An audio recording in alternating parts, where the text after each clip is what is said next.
The Trump administration is taking aim at a major Canadian export. The U.S. Commerce Department is hiking anti-dumping duties on Canadian softwood lumber to 20.56%. Recovered late morning. Lumber futures are, of course, higher given the news on the 25% tariff on Canada. There is already a 14.5% duty on Canadian lumber. Ottawa says it has a plan to fight back against new U.S. duties on Canadian lumber.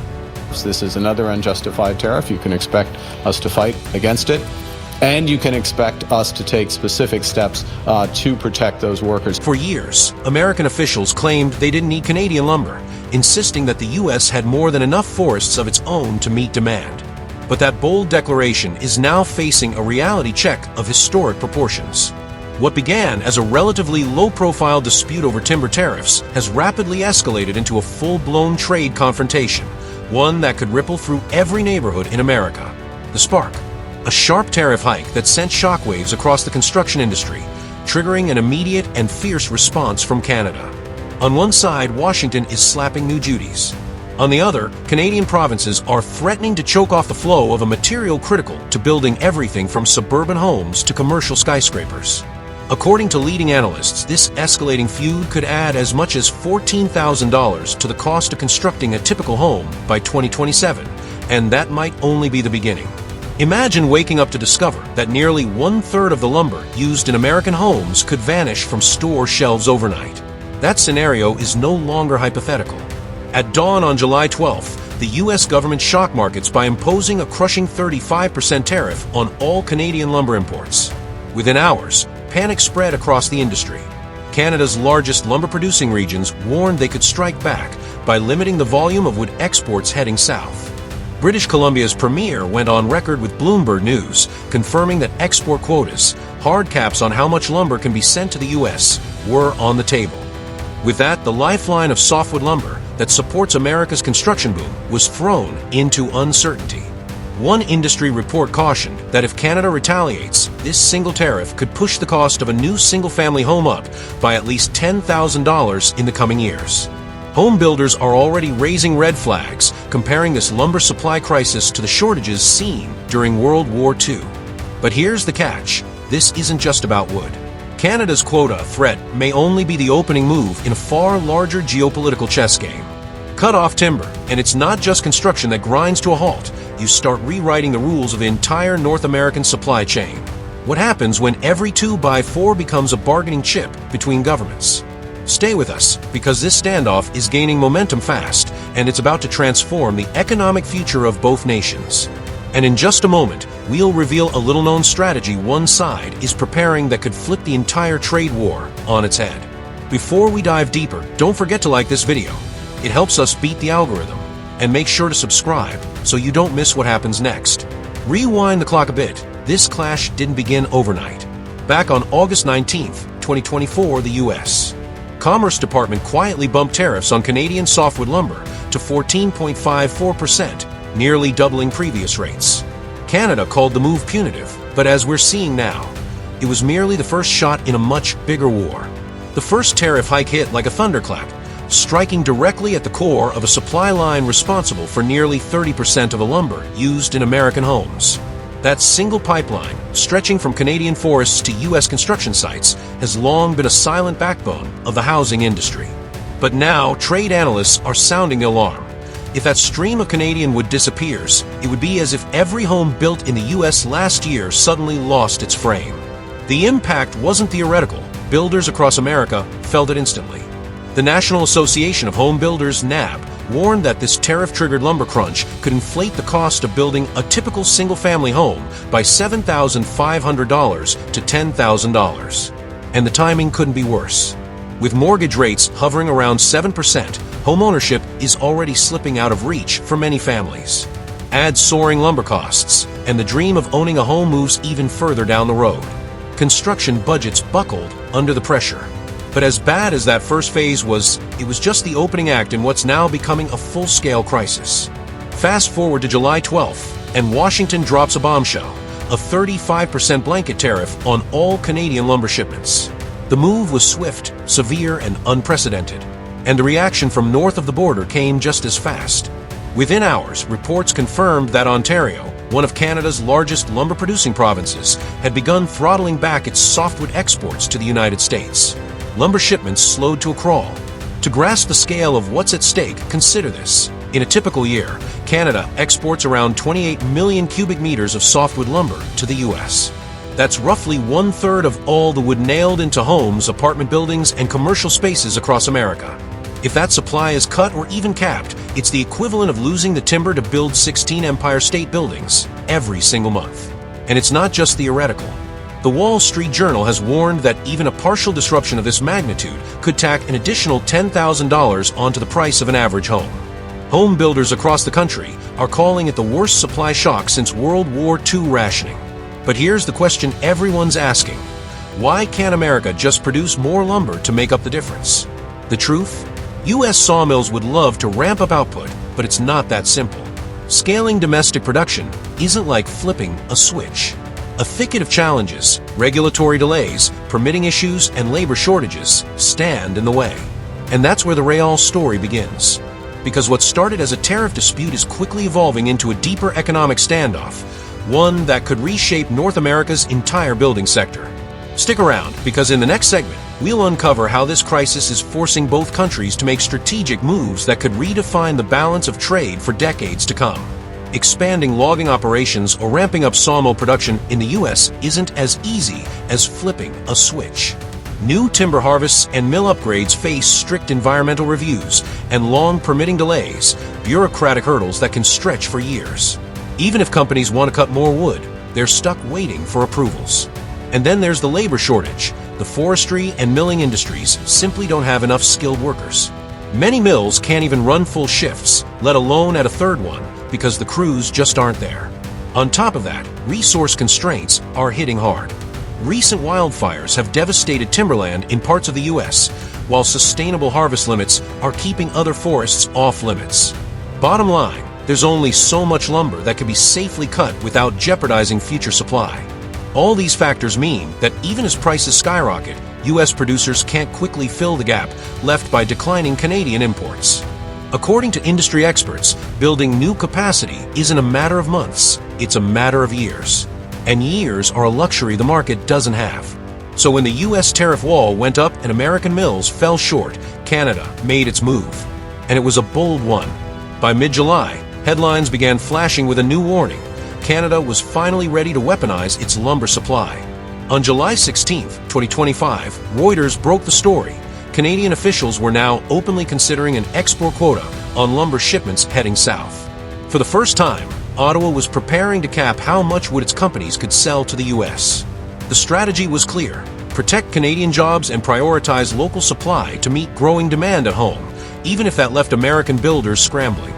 British Columbia's Premier David Eby confirmed the shift, signaling he was prepared to impose formal limits on outbound lumber, a dramatic reversal after years of resisting such restrictions. And here's what that means for the U.S. The moment a quota is enforced, every 2x4 shipped out of Canada becomes a ration commodity. American buyers no longer have guaranteed access.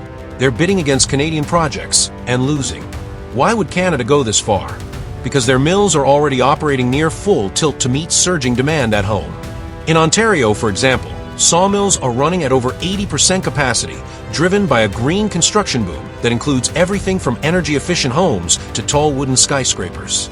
These projects require enormous amounts of lumber, and Canada is pouring billions into building them. So if a supply crunch hits, Canada's builders will get first dibs.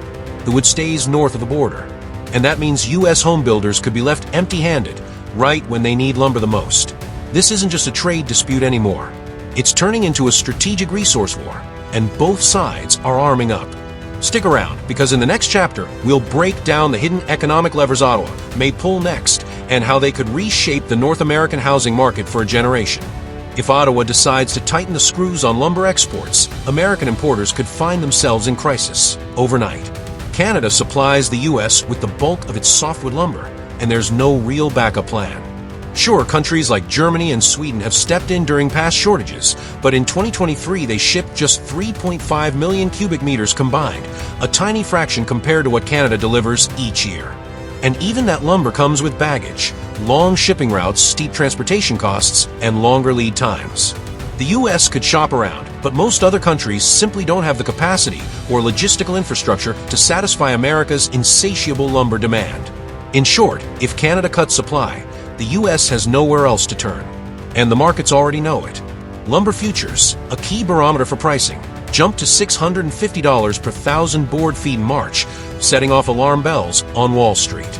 Analysts warn that if Canada's export quotas take hold before autumn, prices could surge to $765 or higher, possibly even eclipsing the record-breaking highs of the early 2020s.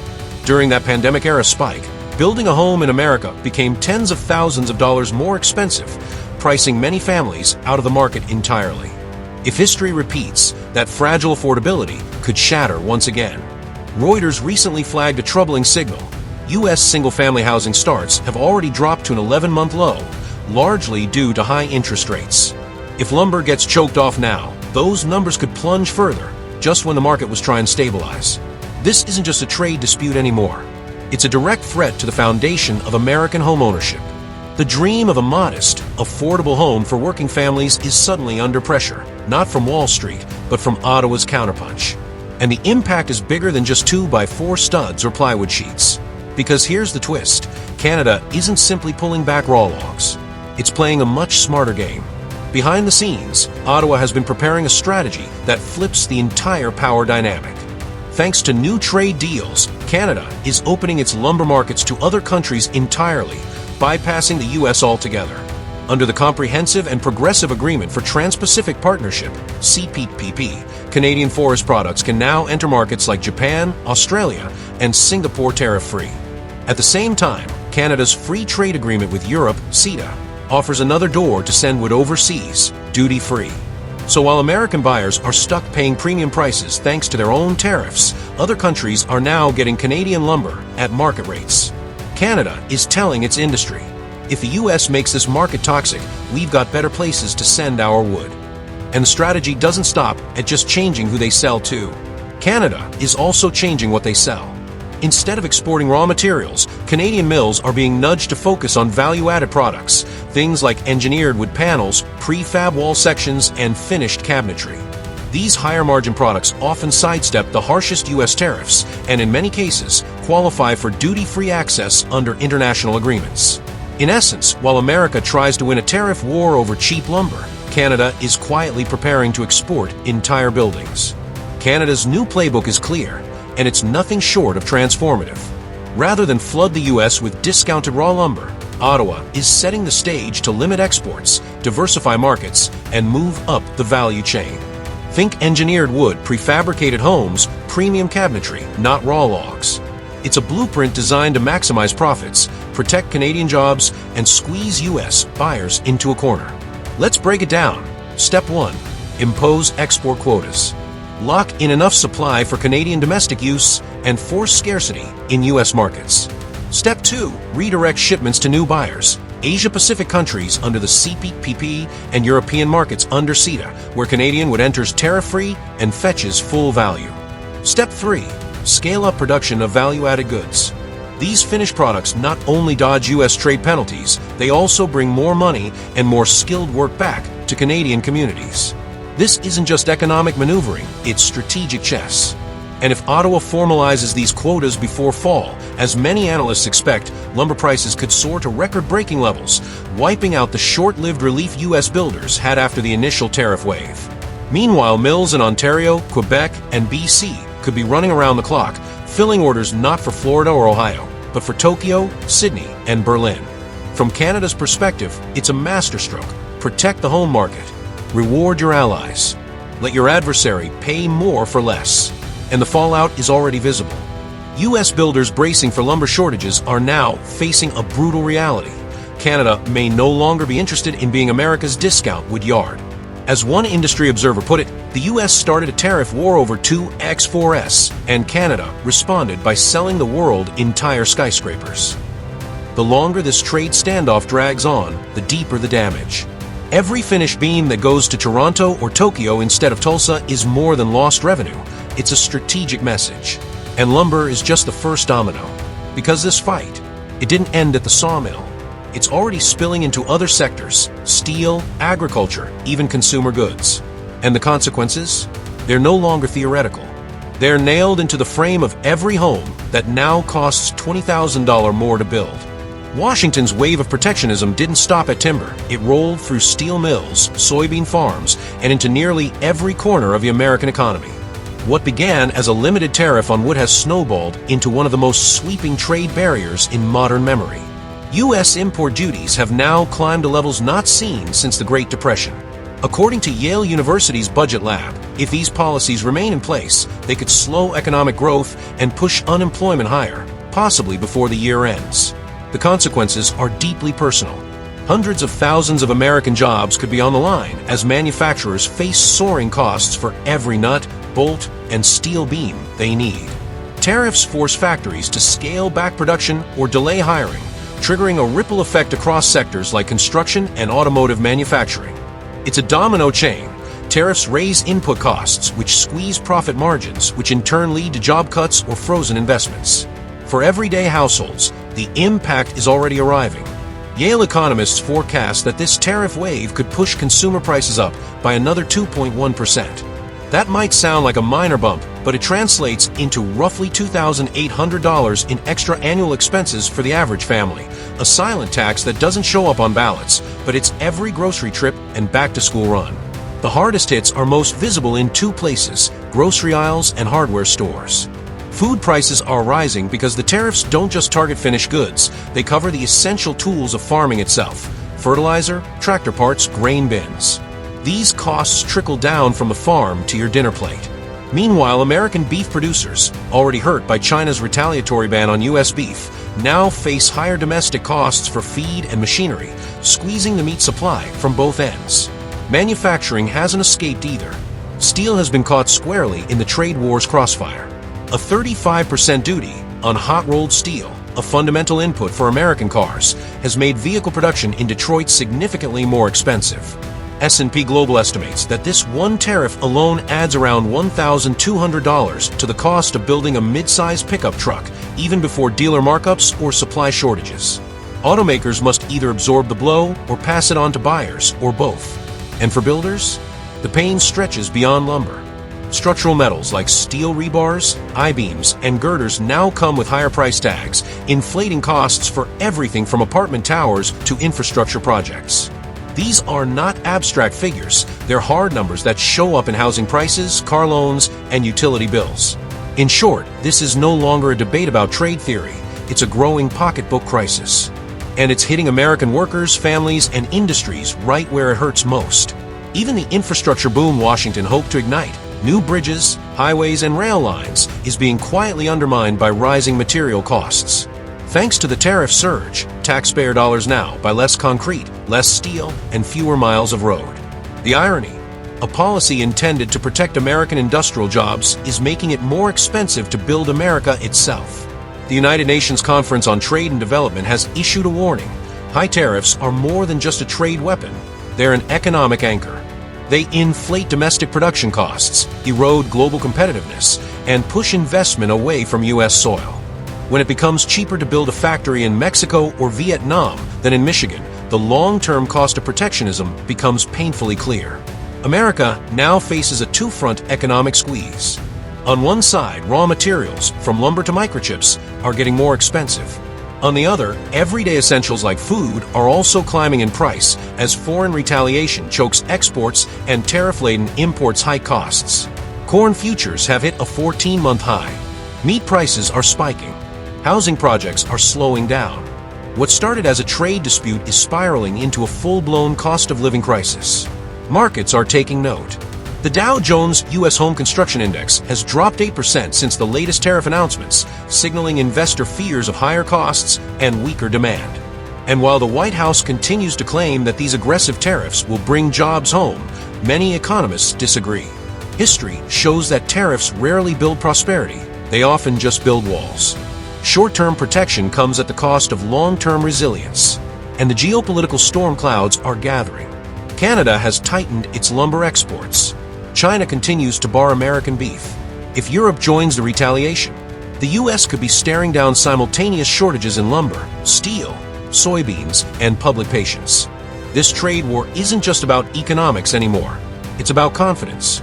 confidence in American leadership, in economic stability, and in the promise that growth and opportunity still lie ahead. When families start questioning whether they can afford their groceries or trust tomorrow's job market, it's not just prices that fall, it's trust. And once trust erodes, no tariff wall is high enough to keep political consequences from crashing in. Border towns that once thrived on cross-border shopping now resemble ghost corridors. The bridges that connect Canada to the United States, once jammed with cars and weekend travelers, are falling quiet. The data proves it. This past spring, traffic on the Rainbow Bridge in Niagara plummeted. Tens of thousands of Canadians simply stayed home. Each of those missing vehicles tells a deeper story about a meal not eaten in a local diner, a purchase not made in a U.S. outlet, a gas tank that went unfilled. On the Peace Bridge, the trend was the same, and the fallout is being felt immediately. In Erie County, New York, which includes Buffalo, officials reported a 7% drop in sales tax revenue by mid-February. That's a $4.9 million shortfall directly tied to the disappearance of Canadian shoppers. The same shoppers who used to flood malls buy appliances, groceries, clothes, now staying home. Whether out of national pride or economic caution, they're spending less across the border, and it's hitting small businesses hardest. Outlet malls near the border report double-digit drops in foot traffic. Roadside diners are closing early. Some employers are cutting hours. If the trend continues, job losses could follow. But perhaps the most chilling sign comes from consumer psychology. A May 2025 survey revealed that 71% of Canadian shoppers plan to avoid U.S.-made grocery products this year. Not because of price, not because of scarcity, but because of principle. They're angry. They feel targeted by U.S. trade policy, and they're responding not with protests, but with purchases, or the lack thereof. This is no longer just a trade dispute. It's a consumer revolt. If even half of those Canadians follow through, U.S. retailers near the border could lose up to a third of their weekend revenue, a devastating hit in a time when tariffs are already driving up inventory costs. The Buffalo Chamber of Commerce has dubbed it a double freeze. Ottawa restricts exports, Canadians restrict spending. One side closes the gates on goods, the other closes wallets. And here's the catch. Washington can impose tariffs, but it can't legislate consumer behavior. No executive order can force a Canadian family to spend their weekend in a U.S. mall. That's the hidden power of this moment, the silent rebellion at checkout counters, the invisible protest in empty parking lots. The longer this lasts, the more local U.S. business owners will pressure lawmakers to act. But in an election year, no one wants to look soft on trade. It's a delicate dance between economic reality and political posturing. And in the background, the visual is stark. Half-empty parking lots, silent customs lanes, shuttered storefronts. This trade war now has two engines, policy and personal choice, and both are driving away from U.S. businesses. The longer that continues, the harder it will be to turn around.